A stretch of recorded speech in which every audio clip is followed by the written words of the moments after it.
Long Park in our riding, and just wanted to get out and show you how beautiful it is out here, and encouraging people to get out and enjoy the good weather while we can. There's a lot of people out here today enjoying the weather and enjoying the facilities here, including the swimming pool and the playground and the community center. So it's great to come out. We've had a busy week again. You'll have heard that some of the public health units in Ontario have moved into stage 3, which is almost a full reopening, allowing up to 50 people in gatherings, and that is great news. Unfortunately, Toronto is not yet moving into stage 3, but hopefully will shortly.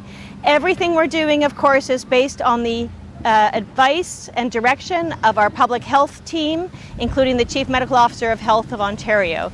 So that was an important announcement this week. We also passed Bill 159, which is to reduce defects and in construction and provide home warranty security for people buying new homes. And that's a very important piece of legislation. We've received a number of calls about schools reopening in September. We know people are concerned and they would like certainty. Unfortunately, we're in a pandemic, and so things are not certain yet, of course.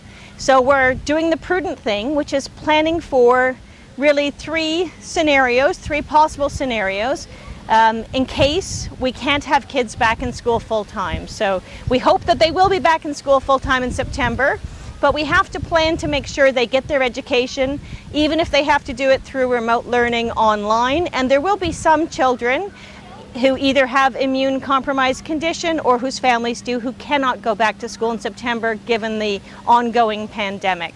But I can tell you we're working day and night to make sure that our kids get a good education going forward, because we know that's what's really important to everybody.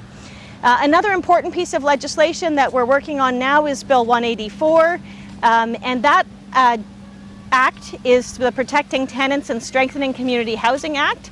It has a number of important things in it, including making sure that we don't lose any of our current stock of community housing, which is coming to the end of its original projections. So we're keeping it going.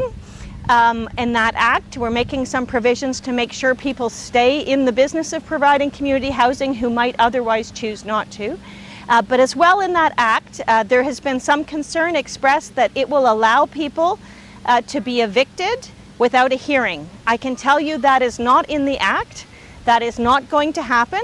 Everyone who needs a hearing before an eviction will be entitled to get one. What we're trying to do is encourage landlords and tenants to work things out between themselves rather than resort to an eviction hearing. We want them to try to get together and work things out, especially in this time of COVID, where there have been a number of leases and landlord-tenant arrangements that have been upset due to the very unusual circumstances. And that's what that legislation is about. So those are some of the highlights of what we've done this week. As I said, we're out here in the park. I have my mask just in case I'm in contact too close with people. But really, when you're outside, you don't need to wear a mask.